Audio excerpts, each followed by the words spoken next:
September 15th, and we're in Chicago. And I'm sitting with John Iwata from IBM. And I want to thank you for spending some time with us this afternoon. I know you've been busy with the Page Society Conference. Why don't we get started, and we'll talk about your early career. You graduated from San Jose State with a communications degree. And could you just talk about your early career and how everything progressed to get you to where you are today? Yeah. Well, let's see. I was 14 when Watergate happened, and like generations of young idealistic people, when we found out about Watergate through the work of, among others, Woodward and Bernstein, who were romanticized as uncoverers of truth.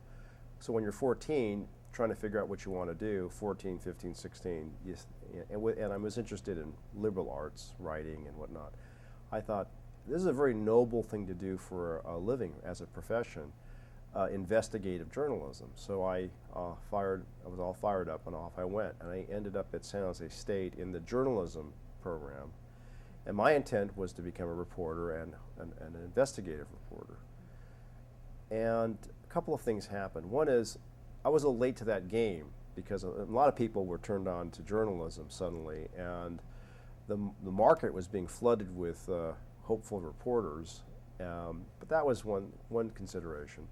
Then I took as an elective class a PR course taught by Dennis Wilcox, who is also a Page Society member. And to be honest, I thought my view of the PR people these are my future opponents. I didn't understand what this field was, and I thought I would sit through this one elective course with my arms folded and with a mixture of disdain and pity for these people. But it was 1982 at this point, and I was assigned, through the course, through the semester, to follow and report on the Tylenol case, which was unfolding at that very year at that time. And what I was astonished to find, as was everybody, so famous now, was the decision made by J&J to voluntarily withdraw Tylenol. And of course, they weren't compelled to do so, they weren't required to do so. And I was so impressed by that I looked more deeply into this thing called public relations to find out you could get a major in it and you could get a job in it. So all of these things came together in 82, I guess, and it caused me to change my major from editorial journalism to public relations because of these things. So that's what I got my degree in. It's actually in public relations from the School of Journalism and Mass Communications at San Jose State. I took an internship as required by Wilcox at IBM, and I had no idea that you could, they needed communications people in corporations, and it turns out IBM has, hundreds and hundreds of them, even more so then. And based on that internship at IBM, I was offered a job and a position full-time, and so I started off technically as an intern in 1983 or something, and I became a regular employee of the company in 1984. And then, go on. Were you called a PR person, a corporate communications person? Yeah, IBM calls the function communications. Okay. And in that, what would one recognize? You'd recognize media relations. Today it's external relations because it's media analysts and other influencers. But there's an external facing side of the function, and there's an internal facing side of the function, which turned out to be the lion's share of the people and the resource was IBM communicating to its own employee base, and crisis management and so forth. But roughly speaking, it's 2/3, I would say, of the function was, and I think it is still today, aimed at employees, and of course the relationship management with the outside world. So I came into an unusual part of IBM, which is the research divisions, the laboratories. One happens to be out in San Jose, where I'm raised in San Jose State University. So I took my internship there, and then I became a regular employee in a 3-person communications department at this research laboratory. Normally that would be like a backwater in the company, but because it's one of a small number of our flagship research labs, it was fantastic because here I was fresh out of school, and for 5 years I was with this laboratory, and it was great. One, because it was basic research, it's not product development. Therefore, it's not all confidential. It's more like a university environment, and we were making news or trying to get coverage externally all over the world based on scientific breakthroughs and colorful scientists and all of that. And internally, we were a source of great stories for IBMers all over the world to read about. You know, what was coming out of the laboratories of IBM. So I learned a tremendous amount about everything, the profession, as well as technology and the importance of corporate culture. And I was having a great time there. An unusual sidebar to my career happened during that 5-year period at the Almaden Research Center in San Jose. So, like a lot of our laboratories in IBM, Almaden is multidisciplinary. So, it has 600 or 800 scientists, but they all don't do one thing. So you have an arm over here doing computer science, you have another arm over here doing aspects of physical science, materials, chemistry, magnetism. Over here you have people at the time working on printer technologies and inks and things like that. You had a mathematics department. And like I said, it was very much like a university environment with many parts of the campus. Well, when you're part of a 3-person team covering all of that and trying to explain that to the outside world and to the inside world, one of the things you end up doing, of course, if you're effective, is you have to learn enough about every one of these disciplines, technologies, projects, to explain it, to make it accessible and understandable and relevant to people, which is just great learning and great fun, if you like that kind of thing, and I very much do. Well, one of the things that occurred or happened because of that, and I do think it's extremely valuable, is I ended up getting a patent. I was going to ask you about that. Oh, you knew about that? Yes, I knew about the patent. Go ahead. Yeah, and the patent came about because IBM, a sister laboratory in IBM, had a breakthrough invention called the scanning tunneling microscope. And it was the first invention or device in the world that could look at individual atoms on the surfaces of anything. Obviously, it's not an optical microscope, so in order to explain, and they won the Nobel Prize in 1986 for it. This is a group in Switzerland. But since it was the Nobel Prize, and it was such a exciting story because you could look at atoms, everybody wanted to know, how does this thing work? Because it's not an optical microscope. So I had to learn about how it worked, the principles, and I had to explain it over and over and over again. Well, it turns out that if you sort of reduce it, and I won't bore you with how the thing works, but when you really sort of explain or understand how this device works, and sort of divorce yourself from that it's being used as a device to look at atoms, if you kind of change it in some ways, could it not be used for something very different? And because I had the benefit of looking across disciplines, it turns out that in almost every scientific endeavor, there is a kind of holy grail search, right? Everybody wants to have the unifying theory or the smallest this or the solve the problem that or the whatever. And this team over here, which doesn't talk to this team over here, they're trying to solve or make computer chips more powerful and smaller and smaller and smaller. So it's kind of a scaling challenge. And they use all kinds of materials and lasers and all kinds of things. Well, the patent came about because I was talking to these scientists over here one day, and I said, hey, let me ask you a couple of questions. I drew the scanning tunneling microscope. I said, see this device over here? It works on the basis of these principles, right? Yes, that's right.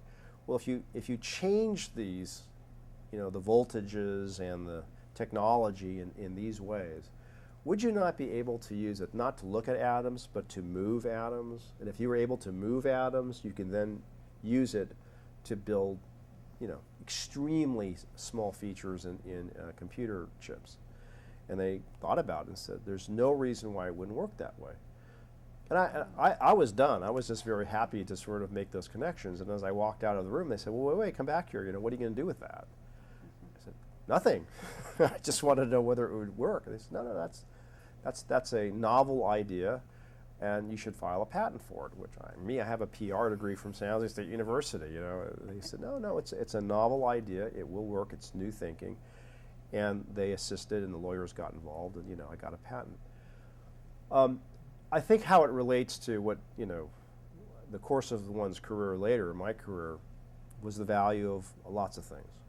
Multidisciplinary thinking, huge. And I've seen that over and over again. And it doesn't have to be in the sciences, right? It could be in the salespeople not talking to the product people, or the lawyers not talking to the HR people, or our people not talking to the finance people, or Europe not talking to Japan. And the more you're able to source different points of view and opinion, some things, sometimes insights occur and solutions occur that would not otherwise, be surfaced. So I learned that very early in my career, and so that, it was that. So 5 years in the research laboratory, 5 wonderful years of learning. But IBM, one of the jokes in the old IBM company was IBM stands for I've been moved. And as much as employees, joke about it, they get moved around a lot because the company believes in development of its people, and it believes in moving them from division to division or geography to geography, so you're always learning, which is a wonderful thing if you're up for it. But my wife, I just got married joined the company in '84, got married in '86, so we're newlyweds, and starts this pull to come to New York, because that's where the lion's share of communications jobs are today. We had no interest in ever moving from California. But the company kept at it, different job opportunities, and we finally accepted a 2-year assignment. Because if we didn't like New York, we wanted a way back. That was 1989. So after 5 years of doing this job in the research center, I was moved to corporate headquarters. And that was 1989. And I've been there ever since. So it's now my 25th year in IBM.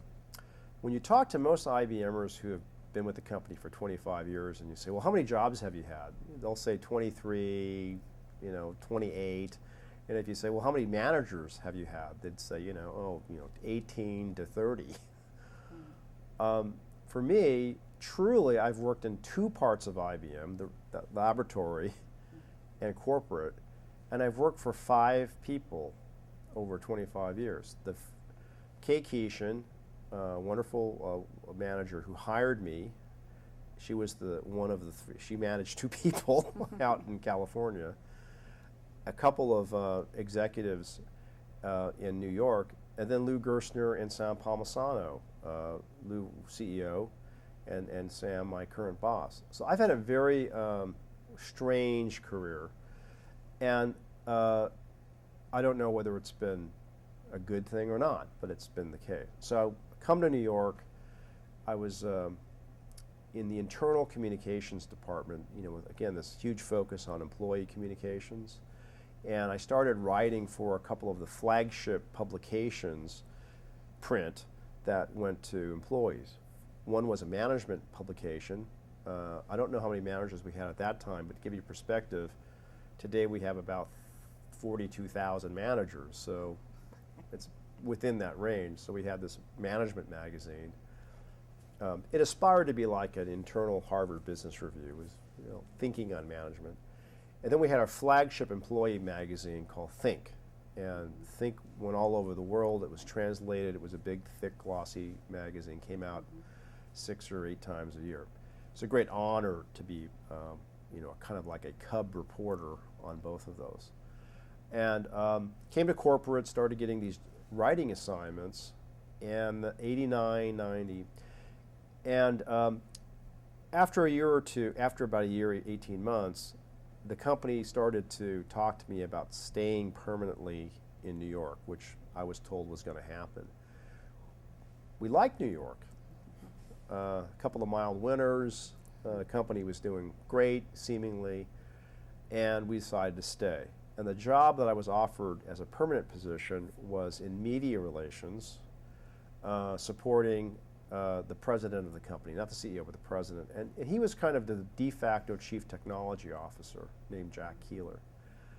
The reason why they sort of thought that would work for me is because of my background in the research division, not afraid of technology and so forth. And took that job, decided to stay in New York, still at corporate headquarters. But around about 91, 92, shortly after we decided to stay, the company went into a period of difficulty. Now, there was also a recession. This was the recession under the first President Bush, 91, 92, right? And like the recession right now, everyone suffers. So at first it looked like our financial difficulties and sort of slumping sales and slumping profits was due to the recession. But by well into 92, it was clear that while others were coming out of the recession, we were not only not coming out of it, but we were sliding even more severely into trouble. And at first people were very timid, people on the outside were very timid, the press, the analysts, to even suggest that IBM was in decline or in trouble, because the company had done so well for 70-something years. But after quarter after quarter after quarter of declines of one type or another, we started to get a lot of pressure and scrutiny about what was really happening at IBM. There are a lot of reasons why the company lost its way, and it's been written about, and I can certainly comment on that. But just to finish the narrative, the biggest decision that caused, I think, everything to start to unravel was the decision by the CEO at that time, John Akers, to abandon full employment. Now, you got a picture. Here's a company that was founded in 1911 by Tom Watson Sr. and had never laid off a single person in its entire history, despite the Great Depression, 2 world wars, recessions, but also a company that started off making clocks, scales, and cheese slicers, and then went on to punch cards, vacuum tube calculators, manual typewriters, electric typewriters, photocopiers, electronic data processing equipment. And you can just imagine a company that has had to reinvent itself not once or twice or 5 times or 10 times.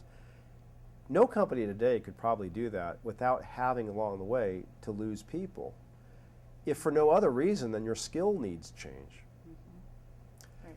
But somehow IBM was able to do that as part of its business model and DNA and not lay off anybody in all that time. So the pressure inside the company for John not to be the CEO, to abandon full employment, was tremendous. By the way, Tom Watson Jr. was still alive. The Watsons never had a huge holding of IBM, but nevertheless, their shadow was very, loomed large over the company. But it could not be sustained. And John probably waited too long for very understandable reasons, but the pressure was building because we were losing money. By the time we started the first layoff or initiated the first layoff, we had already reported several quarters of losses. The stock was on the skids, cash flow problems, market share declines, all of that. So it was obvious that this was not sustainable, so he finally did it. So he began to lose the inside of the company too. So the outside world was beating up first on the company, then beating up on John. And then on the inside of the company, with not 1 layoff, but 2, then 3, closing of facilities, all of these things. And the whole time I'm at corporate headquarters, right? There's just like a never-ending series of setbacks and cuts and abandonment of one thing after another. So it felt like, and it was, in free fall. So John had one more master plan to, he had several, and because we are part of the corporate staff, I am. You always try to help the CEO, convey the plan, the strategy, and make people believe that it's going to work. In his case, it will work this time. And he had a plan to essentially split the company up and change the culture radically. And we put it out there, but it was too late. So in December of 1992, John announced that John Akers was stepping down. So, quarter of disappointing financials, quarter after quarter, IBM stock, bluest of the blue chips, lost, I can't remember the value, but it probably lost about 80% of its value, which was unbelievable. The bond rating we had AAA. The bond rating was dropped to one notch above junk. People did not know it at the time, but we were borrowing money to pay the dividend, which is a really bad idea to do. And there was talk in corporate headquarters that we wouldn't have enough cash flow to make payroll. This is unbelievable. I mean, maybe not these days, but for a reversal, it was a spectacular decline. And then to cork it, top it all off, to have your CEO basically be fired, I guess, was unbelievable. So let me just spend a minute on that day, which was preceded by a few things. So we're on a fiscal calendar, so we normally would announce fourth quarter results in January. But we had pre-announced results a few times because our disappointing financials, and usually when we put out a piece of news like that, it was accompanied with, therefore we're going to have more job cuts or factory closings or something. So we had another one of those in December of 1992, and whatever it was another round of cuts and another data point that we were still in free fall. The press, which had been really boring into the company and John himself for many months, now really smelled that something was going to happen at the top. For us, it was inconceivable that they could be right. It was just because there was no precedent for it. So we were, our jobs were, aside from trying to get people to believe in the turnaround plan, was to sort of fend off the speculation. To give you an idea of the scrutiny, the Wall Street Journal had 2 full-time reporters on the IBM beat. Yeah, we have one reporter today who covers like 15 technology companies, which is pretty normal, for a large company. But at that time, we had 2 reporters who got up every day, and all they did was cover IBM. Fortune and Business Week and everybody was covering this story. So the Fortune magazine, which by the way, the year that I joined IBM in 1984, the cover was the most respected company in the world survey. They started that survey in the 80s. IBM was the most respected company for 3 of the first 4 years, and we were always up in the top 5. That was 1984 when I joined. In 1992, they had a cover dinosaurs, and they had 3, toy dinosaurs on the cover. The biggest one in the center had an IBM on its chest, and the 2 other dinosaurs were Sears and General Motors. Here we are in Chicago, and the Sears Tower isn't even the Sears Tower anymore, and we all know what's happened to General Motors. 84, 92, not very long, we went from most respected to example of everything had gone wrong in American business. But after that pre-announce in December of 1992, the New York Times the next day, on the front page, not the front page of the business section, but the front page of the newspaper, above the fold, which used to matter, the IBM era is over. And it was a brilliantly written, actually, very well reported story by John Markoff, good friend and a person who's covered technology for many, many years. And it was like the New York Times does when it observes the Cold War is over or it observes, something else. They just declared that our time had passed. We had ceded leadership of our industry to Microsoft and Intel and Apple and others, not just because of what happened the day before, but because it was the culmination of so many obvious things, that we were no longer leading the industry. That was the equivalent of an obituary for a company, because while we weren't Chapter 11, and we never did go into Chapter 11, we had something had been passed, right, to some other companies. So you can imagine in this period of time, you have a narrative, external narrative, saying we were a failed company that had lost its way, become too bureaucratic, too arrogant, too many mistakes, too many missteps. Now zeroing in on John Akers, all the mistakes he made, not right for the job. Inside the company, we had abandoned full employment, so the employees were, afraid, angry, and here we are trying to communicate with everybody. So a few days after that New York Times story and the Fortune story and another pre-announce, all this stuff, there was a regularly scheduled board meeting. And we have two boardrooms then and today. One is in our corporate headquarters building in Armonk, New York, which is about 45 minutes outside of New York City in Westchester County. We've been there for many decades. We have a boardroom there, and then we have a large building in Manhattan, and we have a sister corporate floor there and a boardroom there. This board meeting happened to be in New York City, and I remember being on the floor with the other media reps, and this was going to be a pretty standard board meeting. The only thing we were expected to announce was some news on the dividend, either being reaffirmed or cut again or something. And it had already been written up, and we were just waiting for the board to formally approve it, and then we would get a phone call from the secretary saying, go ahead and put it out in the wires. Very standard.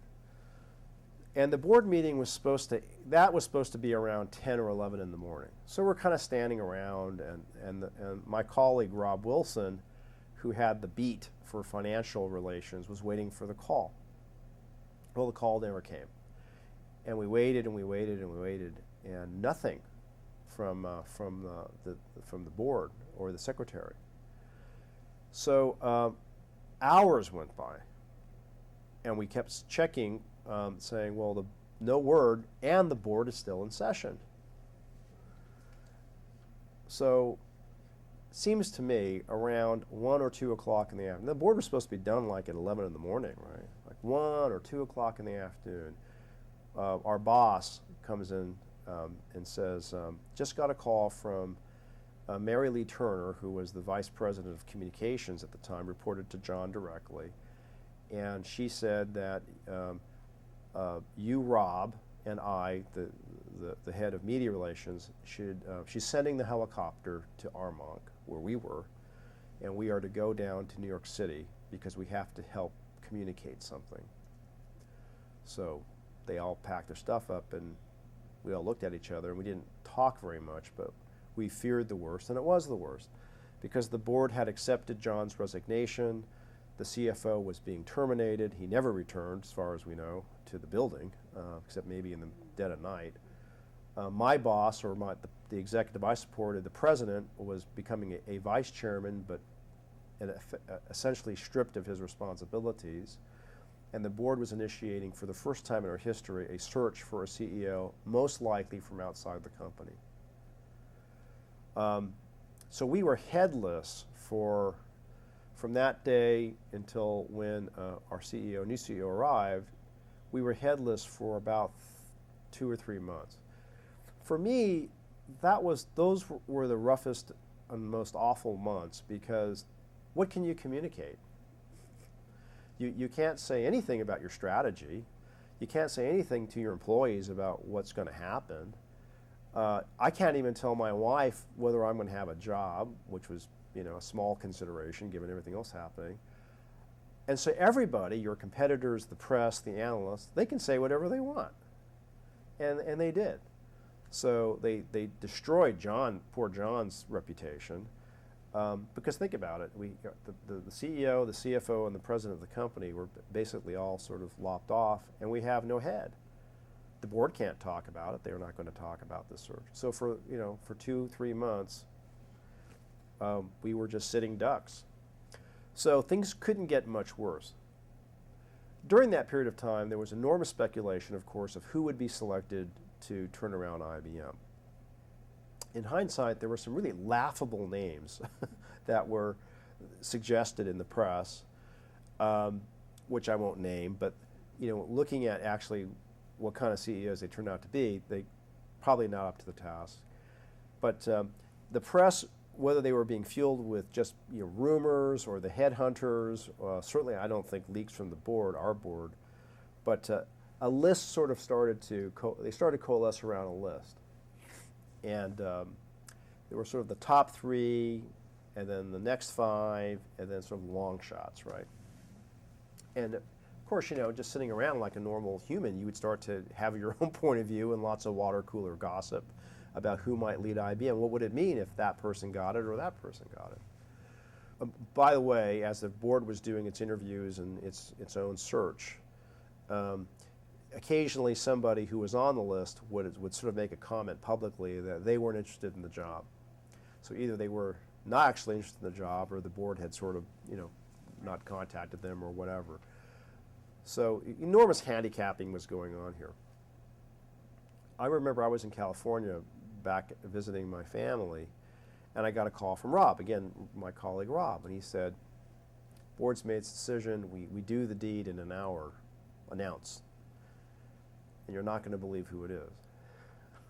Who is it? So I started going down the list, right? Is it John Scully of Apple? Is it Bill Gates, which actually had been rumored? Is it this one? Is it that one? Is it this one? Nope, nope, nope, nope, nope, nope. I think I was like down to number 12 or 13. I go, oh no, it's not this guy Gerstner. Lou Gerstner? Yep. Oh my goodness. I've never said, why even go back to New York? I mean, this man is coming to us from RGR Nabisco. This is the cookie man and the cigarette guy. And before that, he ran a part of American Express. No technology experience, never ran a big company, except for this kind of conglomerate thing. All consumer, not, and we weren't the only ones saying it. The press was saying, as they were handicapping each one. And then Rob says, well, that's not the worst of it. I said, well, what do you mean? He says, he's bringing his own communications leader. What happened to Mary Lee? She's out. We're working for this new guy already. We haven't even named Gerstner, and his guy's calling all the shots. He's telling us like how we're going to announce it, what the press. He's writing the press release. And I'm like, who is this? This is David Callis. And what's he like? He's kind of strange, and he's in charge. Believe me, we're all working for him. So I hung up the phone. I'm like, we got this guy who has no experience in our industry, and we have a new functional leader. Wow. Well, I think everyone should know, I hope, about the turnaround that Lou Gerstner led. Remarkable. And the fact that his first personnel decision, his first hiring decision, was as head of communications, even before he even showed up for work, says a lot about how he felt and feels about communications. Everything changed. Everything changed. So Lou arrives on April 1st, 1993, and David Callis arrives with him. And David's his own person, I mean, for people who know David, he's a very private man. He's very shy. He has a temper. Who doesn't? But the thing about David that I can now see very clearly, and we saw it very quickly, was that he was a pro. Up until then, the head of communications at IBM was never held by a professional communicator. It was held by executives who were being rotated through a corporate staff experience on their way to something else. Mary Lee Turner, who was the head of the function when I came to corporate, was actually a salesperson who was being groomed for something else. And then her predecessors going back many, it turns out that they were these other kinds of executives. The professionals of the function rose to be key lieutenants, but they never ran the function. Up until then, it seemed perfectly normal for that kind of an arrangement. But then we saw the difference when David arrived. David was a close advisor to Lou. David was obviously trusted by Lou. David took control of, he insisted on things that are so obvious, but we didn't have them. Message coordination, consistency, professionalism. Because one of the things that happened when IBM had full employment, well, we didn't let anybody go, but you also couldn't let anybody go. Excuse me. What happens is that you kind of dump people in certain parts of the business, right? You can't dump people into the research laboratory too easily. Salespeople have to sell. So it turns out that communications was one of the dumping grounds of IBM. You don't know it at the time. You don't like to think that. But in hindsight, it was full of people who weren't professionals and who didn't really choose to be there. Good people, really nice people, hardworking, but they really weren't experts at communications. So David really changed our function under Lou's leadership. And what were some of the things he did? Because John Akers, as his sort of Hail Mary strategy I mentioned earlier, was to kind of break the company up, not spin out units, but give the different parts of IBM more autonomy. If you just let the genie out of that bottle a little bit, because people want to do their own thing anyway, and John actively encouraged it for a while, a couple of years.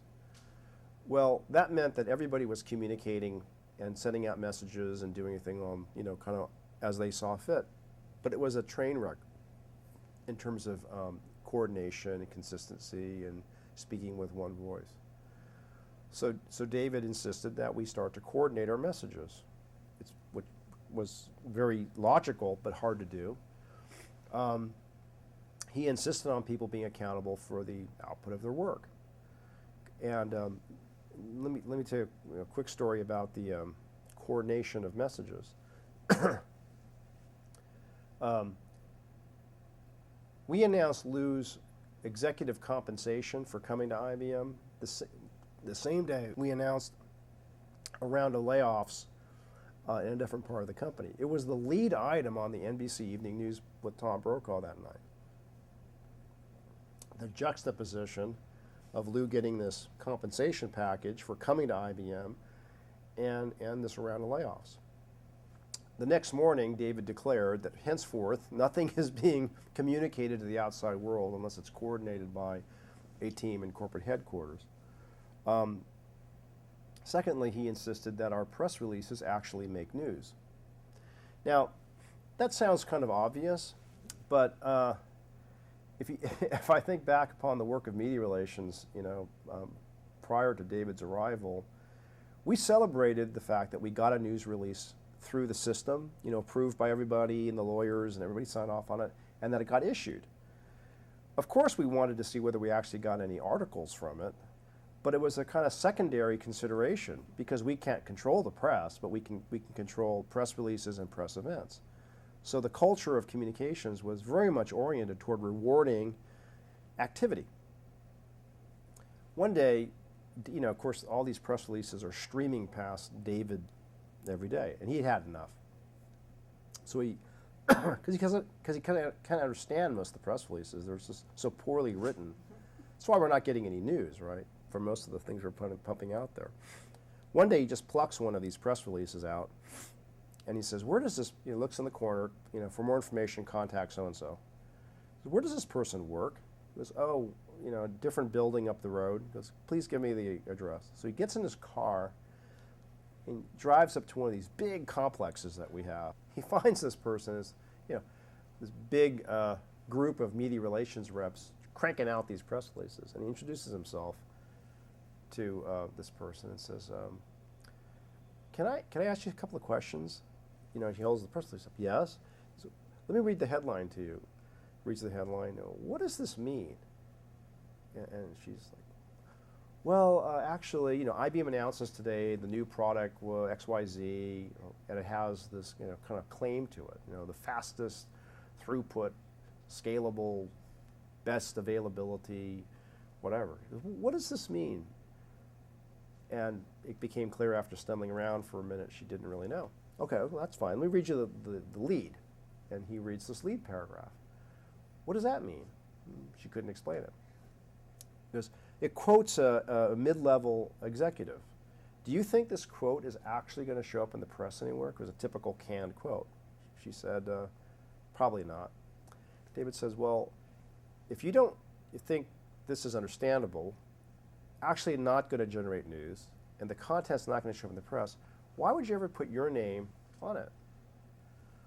Of course, she was, devastated by this, and the word got out that David had, done this, quote, drive-by shooting. He only did it once, but people were, jolted into realizing, they may not have approved of his method, but they were jolted into realizing that we were confusing activity for results. Something I still use to this day, that term that David taught us. And, big companies suffer from this. Conference calls, meetings, checkpoints, coordination, running around, making PowerPoint presentations, all of this stuff. And at the end of the year or the end of the day, you say, what did I actually do? It, put into one column activity and put in another column outcome. We were way out of whack. So these were really basic things, but what they were all indicative of, and this was an eye-opener for me, is that we weren't professionals. We might have been professional IBMers, but we weren't professional communicators. So David insisted on it. We went on talent binge. We hired from the outside. We moved people around, took chances on people internally. Where were you in this whole thing? So I was still at corporate, as I am today. I was in media relations, still doing my thing, and kind of observing David, not in a harsh way, and he gets that rap, but he was just it's kind of funny that he was so surprised that this very, very, very large function of people weren't very skilled. And he was just trying to coordinate things, insist on results, quality, impact, all the things you would normally do. And so I was kind of, at first I was very unhappy about the fact that David was so critical, because here are these outsiders coming in, we're the IBM company, and he's just sort of passing judgment on that we don't know what we're doing. He never said that, but you could just tell by his behavior he didn't think much of us. But after a while, you realize, A, he's right, and B, he's teaching us things. So my career started to move from, I'm down now below David at least 3 levels as part of a media relations department. I'm not a manager even, I'm a rep and representative. One day, I got called to a meeting for the IBM annual report, which was the responsibility of an entire department of people. They didn't do investor relations. They didn't do anything except prepare for and execute the annual report, which today is responsibility of like 1/2 of a person. I mean, in hindsight, again, a department of 5 people, what do they do for a whole year getting ready to do an annual report? But anyway, that was IBM then.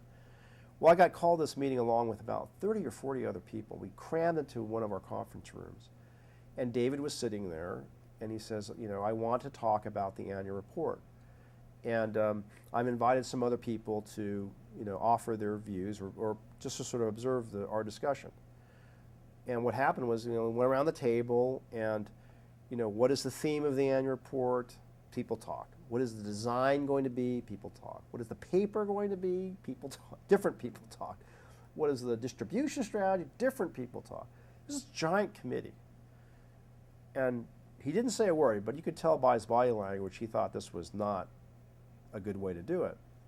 So he started going around the room saying, well, what do you think? What do you think the theme should be? And we were all very respectful of each other, so people would say, well, I agree. No, no, no, I'm not asking you to comment on what do you think, you know? Oh, I think this, okay. Well, I'm sitting there and he comes around to me and says, well, whatever the question was, what do you think? And I offered a point of view. It wasn't critical of my colleagues, but I said, well, actually, I think, you know, this is a time for IBM to say this kind of thing or whatever it was. It was okay. He thanked everybody and left the room. So we went back to our offices. I called out the other media relations people, and I was laughing and laughing, saying, the annual report team is doomed. It's doomed. This guy, David, is so unhappy with this big committee. We're all talking over each other. There's no consistency. It's a big bureaucracy. You know, they're in trouble. Laughing, laughing. Like half an hour later, David, who never comes down to that part of the building, comes over and does that with his finger. And I go into my office, and he sits in front of me, puts his big size 12 shoes on my desk and says, I'd never met him face to face. And he says, I hear you're the technology guy. I said, well, that's part of my responsibility. You understand this stuff? I said, well, I'm not afraid of it. I like it. I enjoy learning about it. What did you think of that annual report meeting? I said, well, there's a lot of moving parts, a lot of moving pieces. I agree. Nothing great comes out of a committee. I've disbanded the committee. Oh, okay. You're in charge. I'm like, what does that mean? You're in charge. Great things come from vision and leadership. I like what you said in the meeting. You're in charge. Congratulations. You got up and left. So I kind of stagger out in the hall. And by the way, you know, as soon as he leaves, all the other people come out. What was that about? So I tell him this. Well, what does that mean? No, I don't know. He meant it. He meant it. He just said, from now on, you're in charge.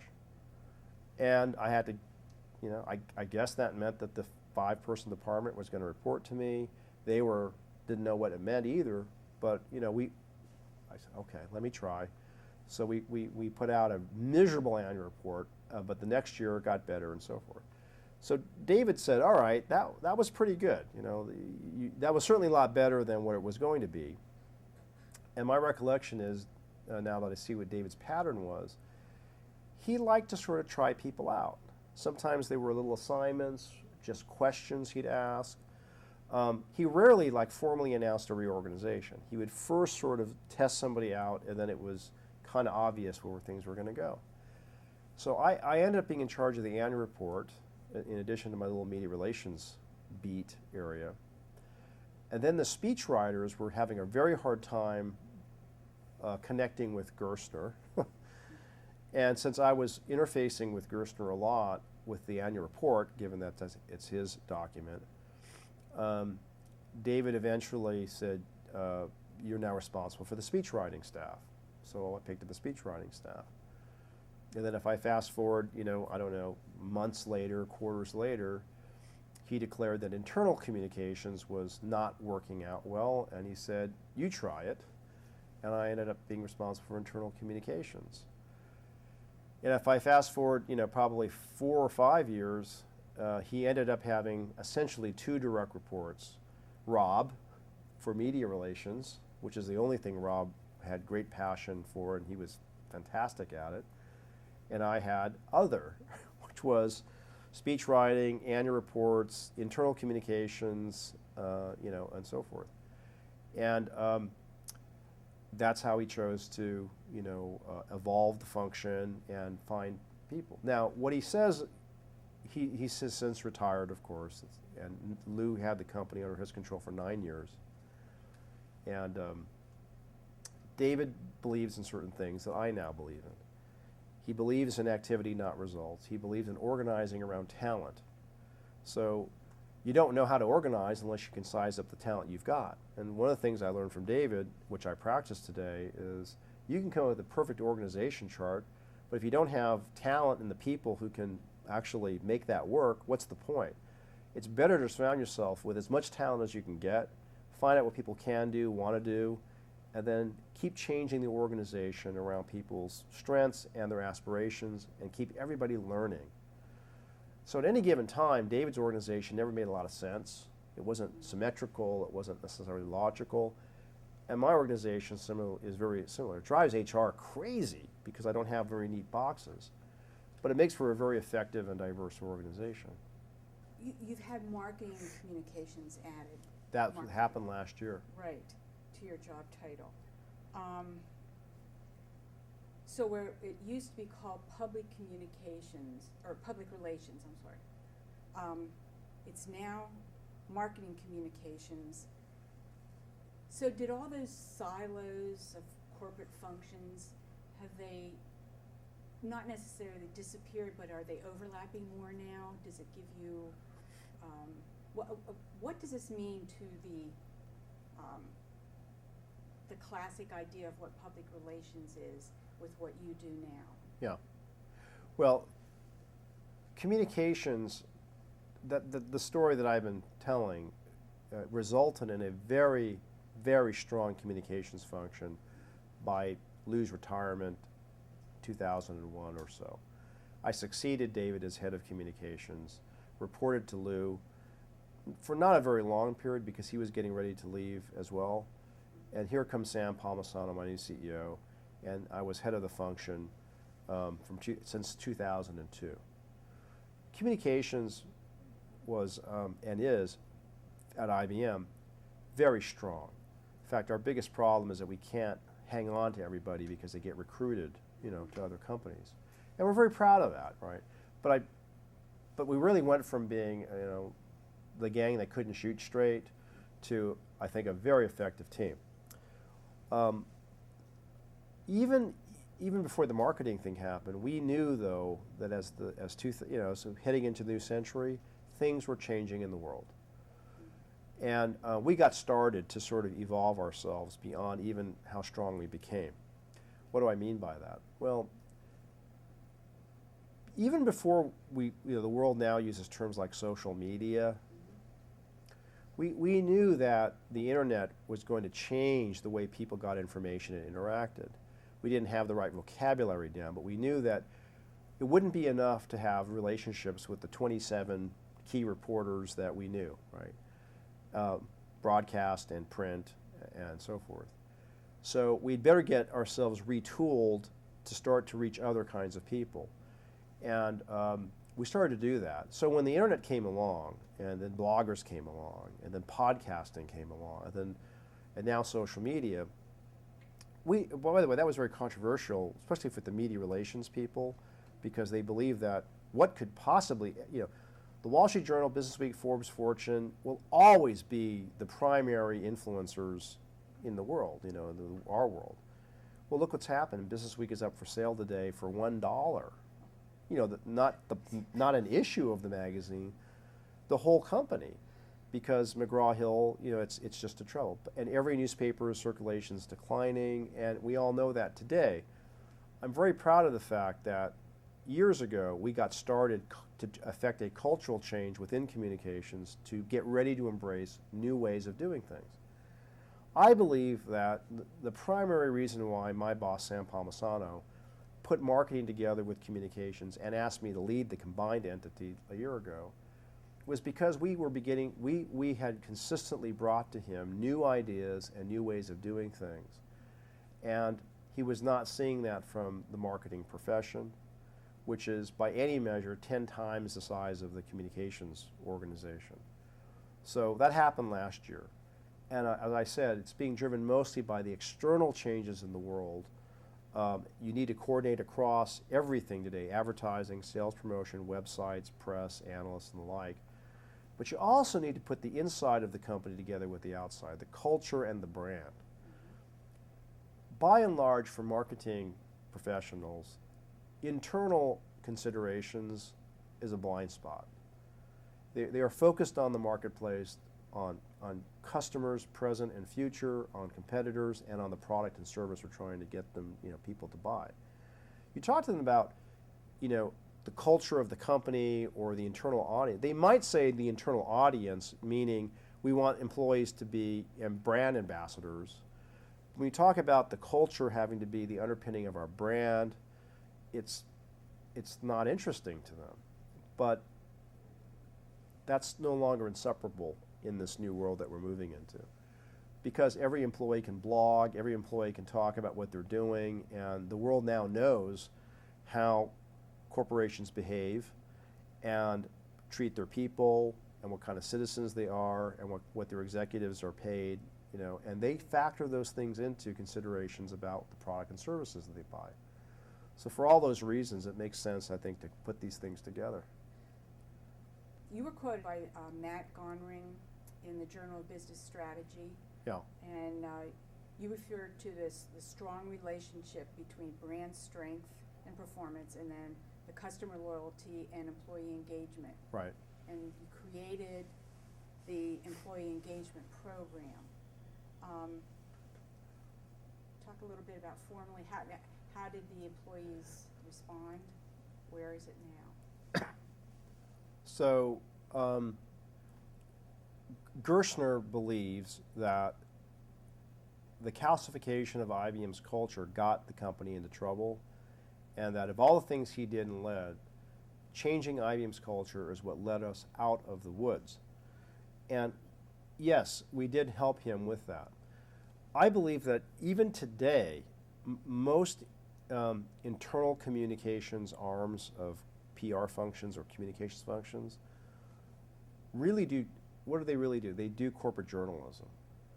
They create messages for the employees to consume.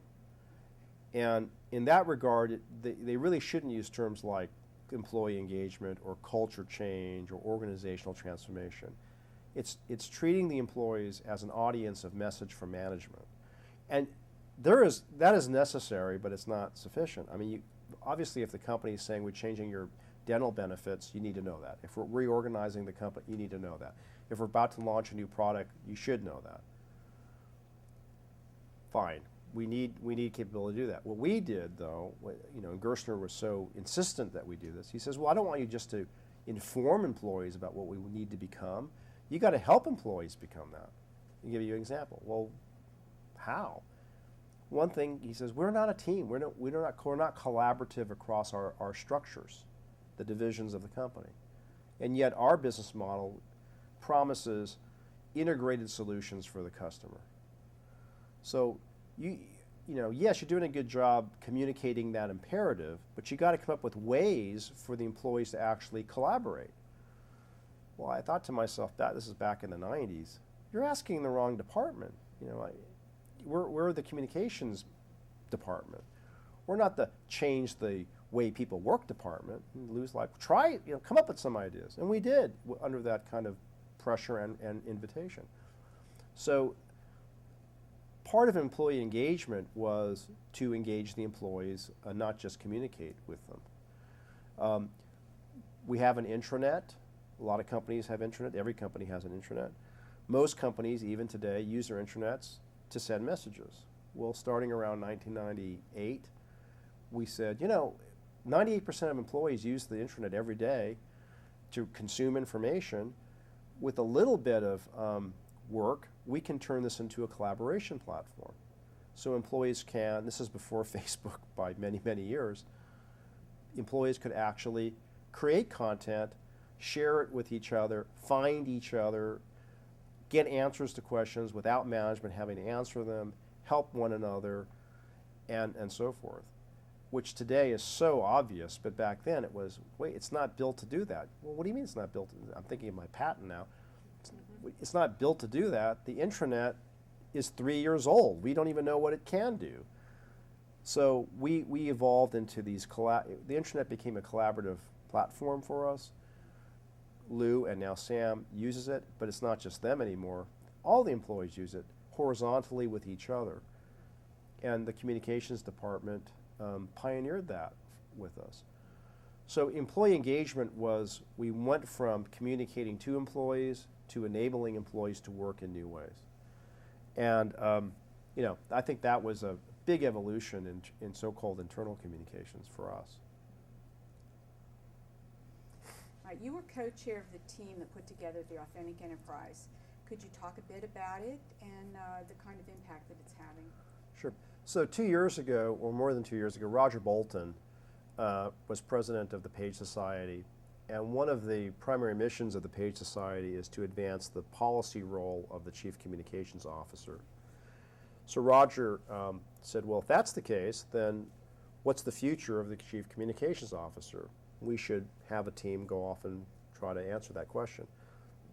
Valerie DeMaria, who was at Motorola at the time as CCO, and I co-chaired that. We had 19 team members, CCOs and agency people, great team, and we sort of dove into this question. Well, one of the things we quickly found out was in order to answer the question that what is the future of the CCO, we had to answer what is the future of the CEO. So we had a firm go off and interview. It turned out to be a little over 30 CEOs. And before they could answer the question about the future of the CCO, they wanted to talk the future of business. What was on their mind? This is now, about 2.5, 3 years ago. They listed several forces of change, pretty obvious today. One is the digital network revolution. And from a CEO's standpoint, they said it used to be just the press, either playing offense, like let's get our word out, but then also defense. We just used to have to worry about the press. But now somebody over here we've never heard of has this powerful megaphone called the internet. They're on it for like nothing, and people are actually paying attention to them. How are we going to respond to this new world? So the diffusion of media, mostly because of the digital commons emerging, was one. Second was expectations of corporations are changing. Perhaps there was a day when a corporation was expected to produce good product, make money, and not break the law. But now the CEO is saying, I got to worry about the environment, I got to worry about my supply chain, I got to worry about how I treat my people, I've got to worry about all these things. That coupled with the prior concern, the CEO is saying, all these stakeholders are exerting influence on us, but by the way, maybe we should take advantage of that, but I don't know how to do that. The third was globalization. About the same time we were doing this work, Tom Friedman's book, The World is Flat, came out. And rather than being a screed about jobs moving to India, it was a very thoughtful, it changed the dialogue, or at least in the United States, that globalization is going to have profound implications, good and bad, and we better figure this one out. So the CEOs were citing those three drivers of change. We then asked the CEOs, and then we subsequently did a lot of thinking about this. So what are the implications of all of this to the CCO who reports to you? And the CEOs, by and large, said, well, one, we need somebody to figure out how to have relationships across multiple stakeholders. Today, we manage the government here, the press over here, universities there, employees over here, customers differently. But they're all talking to each other now on the net. They all have the same knowledge, so we can't segment them and segment messages. They all know the same thing. How do we get hold of this thing and use it to our advantage? CCOs could help. Secondly, they said, help us figure out this new world of digital. Gain mastery of it. Someone's going to. CCO could take a stab at it. Third, and this was wonderful to hear, values will be very, very important again. And I need help to define values or reaffirm them and then get everyone to live them. Why? Because of this incredibly transparent world that we're in, the only way that we can be sure that whatever the world sees, mostly through our people, they're going to like what they see. And I can't do that unless everybody actually is living the values that we espouse. And in some cases, we need help even defining them. Well, to me, so we wrote all that up in the paper and published it. We call it the authentic enterprise deliberately. And I just gave a little talk across the street here, and I talked about authenticity, because I think it's been misunderstood. You asked what has been the reaction. It's been a very good reaction. There are some recommendations in the paper, somewhat controversial, which is good. But one thing that I've observed is that people have equated authenticity with ethics. And I said to them yesterday in this little talk, I said, we could have called the paper, we could have written a paper called the ethical enterprise, the socially responsible enterprise, the virtuous enterprise, the good enterprise, the unindicted enterprise, but we didn't. we call it the authentic enterprise. Why? Because every company should be ethical, every company should not break the law, every company should do the right thing. But great companies not only do all of those, which I believe are table stakes, but great companies are also unique in some way. Another way of saying it is, not every company values the same thing. So, like what? Well, we value innovation. At least we say we do. Well, and an insurance company or a bank might say, we don't value innovation because we value risk mitigation, right? Another company might say, we value team play in our culture. Other companies might say, we value individual achievement. Those are perfectly good differences, but they also make for unique companies. So authenticity isn't about doing good things, it's about being clear about what you want to be distinctly in the world, and then actually translating those words into action in the behavior of the company. So I think that the authentic enterprise gets talked up a lot if it does, because it's touched a nerve about lack of trust in corporations, which is very much true given what we've been through in the past 10 years here. It also speaks to the change that's required for us to navigate and capitalize on the new digital commons, which is very controversial. In some ways it means loss of control. You know, we think about it, I mean, we write the speeches, we write talking points, we monitor interviews, we talk to reporters. No one else is authorized to talk to the press.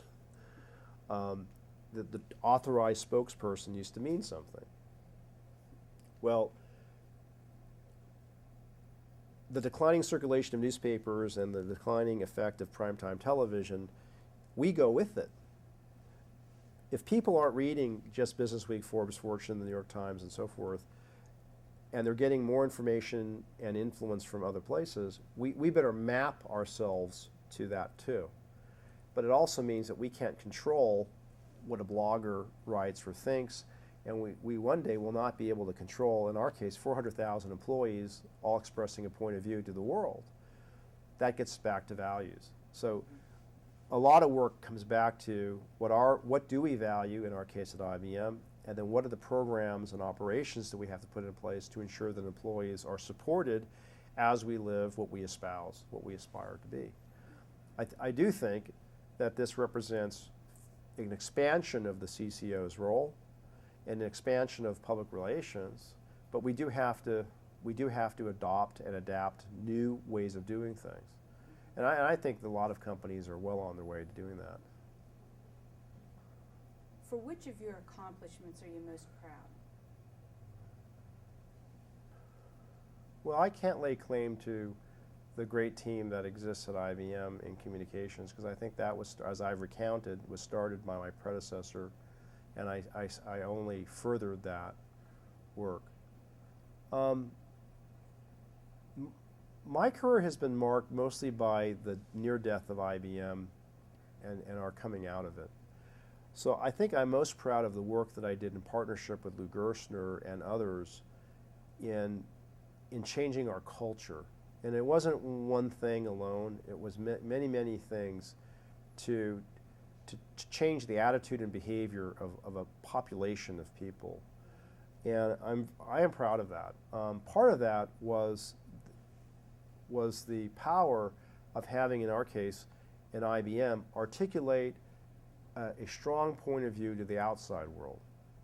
So, which is another way of saying, if you say we want to be a leader, well then, by definition, you have to be leading people or clients or employees somewhere, so you better have a good agenda or a good vision or a plan to lead them somewhere. So for us, I will cite two things very quickly that I contributed to. One was the development of, in the 90s, a strategy called e-business, which we have subsequently galvanized the entire company around and took out to the world. And it had an enormous effect on employee, not just morale, but direction. More recently, we have a strategy called Smarter Planet, which has a lot to do with where we think technology is going today. What the two have in common, now that I sort of think about it, is they are both forward-looking platforms which simultaneously allow IBM to talk about where the world is going, where business is going, where technology is going, and then finally IBM and our products and services. But those kinds of agendas and platforms are very, very powerful because they very clearly help articulate a point of view. And people don't have to agree with it, but they can rally around it. They're very hard to build because they have to be true and they have to be multidimensional. And I guess I have had a role in both, in the 90s, the development of e-business, and right now, the development of what we call Smarter Planet. And because in essence, we've delivered to the corporation not just a campaign, but strategies. And I'm proud of that. Do you think that's why now the brand IBM is so trustworthy, and compared to how it was maybe in the 90s and, Right. and how it is not now? Is it the result of all the work from the employees up? Yeah, we have the data on it, and the reason why IBM's brand is respected and trusted, as you say, is because of our transformation. Not just once, but the ability of a company to reinvent itself. Will be 100 years old in 2 years. And unlike a company that's 100 years old that pulls oil out of the ground or makes cars or does banking, cars by and large are still four-wheeled internal combustion engine things, right? I mean, Henry Ford would come back and recognize the basics of a car. J.P. Morgan would come back and recognize what, he may not approve, but he would recognize what a bank is supposed to do. And an oil company, John Rockefeller would recognize an oil company for sure, largely unchanged. But Tom Watson Sr. would not recognize what we produce. I would like him to say, I absolutely recognize the IBM company, and it's the same company, because he put into motion a company that was never defined by the products we make. And I think it's hard to do. We nearly died because once we forgot how to do that. But I think one of the reasons why we're trusted today and admired is the ability to keep ahead of changing times. And our role in that, communications, is not just to sort of message that, although it's a big part of our work. It's to help identify those forces of change and then to mobilize the business to take advantage of them. I will always be haunted by the collapse of the company. And I have much more appreciation for my parents, who are children of the Depression, about, they don't believe in credit cards, they believe in cash. And I'm like, the world's changed, Mom, Dad, you can trust those things. They still remember what it was like as a kid, and they can't help themselves, right? I can't help myself. I always think that something's going to come along to kill IBM. It doesn't matter if we're very successful again, and therefore, I tend to try to keep an eye out on trends and their implications. Authentic enterprise being, an example of that for our profession. So, being on the leading edge of change and not victims of change, and not being victims of our own inaction, I think is an important lesson of my career, and I didn't set out to learn that one. Well, I want to thank you Sure. for spending some time with us. Well, thank you really for appreciate it. It's giving me been- the opportunity to talk here it's about been it. very interesting. Yeah, I hope so. Thank you very much.